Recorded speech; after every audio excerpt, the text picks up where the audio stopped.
Hi, I'm Father Eric Sundrup, and I'm here with Father Patrick Gilger at American Media, and this is Jesuit Autocomplete season finale, right? Wow, yeah. We made it through the whole thing. We made it through the whole thing.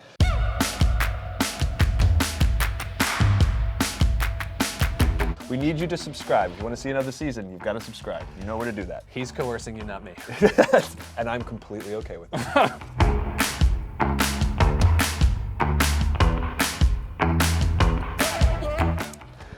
Great questions this time. We've got, why does the Catholic Church... Oh boy, this is quite a beginning. Save the best for last, right? Why does the Catholic Church... Who knows? What does the Catholic Church do? Let's see here. Why does the Catholic Church baptize infants? So there are, in fact, I think a good way to understand this We is that baptize infants, adults. You can be baptized at any age. Oh yes, without question. But there are other churches that only baptize as adults, and they baptize as adults because they want people to fully consent as rational adults, to make a firm decision before they enter into baptism. Now, that's very understandable in a lot of ways. The major reason that we don't practice that is because we actually, we have a little bit of a disagreement about the individuality of that, the individualization of that. And so we do this because we believe that we're saved as a church, as a people. And it's not like, you know, then they're done. There's continuing education that goes on for a long time. There's other sacraments of initiation that are part of that process. And those other sacraments are a big part of this, Right. Because we baptize infants at the beginning of their Christian lives. And then as your Christian life goes on, there are other sacraments that mark that. All right, so that was easy, very simple, right? Why does the Catholic Church... Oh, that one's stuck. Why does the Catholic Church use incense? Oh yeah, Because it love smells incense. good. Yeah. Just as incense, so do our prayers rise up to you, O God. It's, you know, I've called it smells and bells, but they're helpful, you know, physical manifestations of what's going on. You know, rising up, filling the space. The simple answer, I think, is that the Catholic Church uses incense because human beings have used incense for a long time to try to help ourselves offer something holy to God.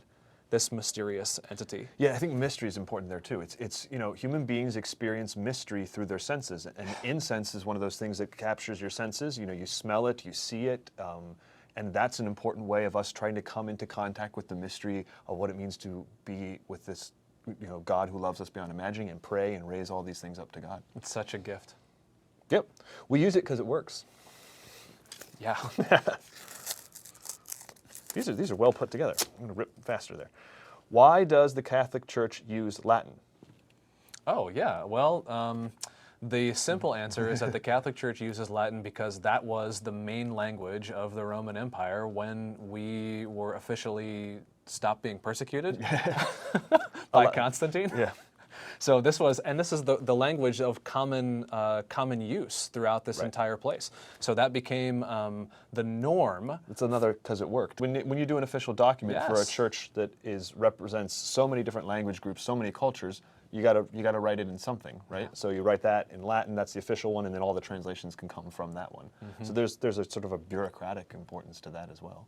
But you know, after Vatican II, we switched the liturgy to what you'll hear called the vernacular, right? So which is the language that is spoken in the local community. Mm-hmm. But the church still uses Latin. Yeah. Yeah. And to torture, you know, high schoolers that have to learn it. You were almost a Latin major in college. I was for like 2 years. Yeah, exactly. Then I was like, oh, maybe not. It's helpful sometimes. Why does the Catholic Church have so many rules?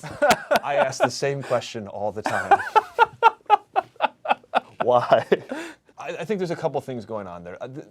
There are a lot of rules in a way to be helpful. I think if you look at them in the most positive sense. But sure. I think there's also been some problematic, like if you lead with rules rather than leading with love and the reasons for the rules and all the things, it can seem like just a lot of rules. Mm-hmm. So I think there's that. But I also think like this is a big church, over 1 billion people in a lot of cultures. So there's a lot of collective wisdom, and we call that tradition, right? That's the tradition, and it's so important and such a wonderful help for us. This is a very normal human experience, I think, that when we have powerful experiences of consolation in the Ignatian sense, right, of being drawn towards faith, hope, and love, that bears with it consequences. To preserve the experience of consolation, there are consequences to preserving it. And that's the origin point of the rules of the church, the laws of the church. They're oriented towards the preservation and the realization of contact with the living God. So that's the hope, that's the trust. Love has consequences. Love will change you. Love will have you do other things. It's not that the rules are easy, or they're always perfect, that's not the point, but Yeah. they allow us these things. You gonna let me keep going? Sorry. Or is that one of your rules? Done. Yeah, I had to. I'm sorry. I'm very sorry. I know. Why does the Catholic Church have more books of the Bible? Great question. We have more books of the Bible because Luther and the Reformers, at the time of the Reformation, removed certain books that they considered of dubious origin from the Scriptures. Now, in some ways, that maybe was understandable, but it's also, in some ways, really sad because some of the books that were removed, I find to be the most beautiful books in the Scriptures. For example, Protestant Bibles don't have the Book of Wisdom in it. And the Book of Wisdom is such an important text for us to be able to understand some of the beautiful dreams of imagination of the Jewish tradition of salvation, how God might become person and walk among the streets of the city, visiting the poor. I think I always joke when people ask these questions because I think this got easier to explain when Star Wars got bought by Disney and everybody started in these descriptions of what canon is, Yes, and what the official line is, and what counts as part of the official story and what doesn't. Answer. People got like a real sense of how that works, and that's what we're talking about here, the development of canon, right? I think it's also important for us to note when we're talking about the books of the Bible, the New Testament, all those books are agreed upon of all the Christian traditions, right? So that setup is agreed upon. We've got those 7 books of the Apocrypha, the Deuterocanonical parts in what we sometimes call the Hebrew Scriptures of the Old Testament. So those are different, but it's really important to note the point of congruence there is that the New Testament for Christians is all the same books. They're all in there. These weren't all that bad. I thought they were lovely. Why does the Catholic Church baptize infants? Why does the Catholic Church use incense? Why does the Catholic Church use Latin? Why does the Catholic Church have so many rules? I feel like I clearly identify with that one. Why does the Catholic Church have more books of the Bible? These are really, asking questions, probably from people that don't know, are looking for some experience of what's going on in the Catholic Church. Yeah, my favorite experience of being a teacher, in fact, is when students ask fantastic questions. Not to presume that you are students, but I'm grateful for these awesome questions. We're also grateful that you join us for this final episode of this season of season Jesuit 2. Autocomplete. We hope that you'll return Don't for get a us future, canceled. Subscribe. Exactly, a future season of Jesuit Autocomplete. Please do.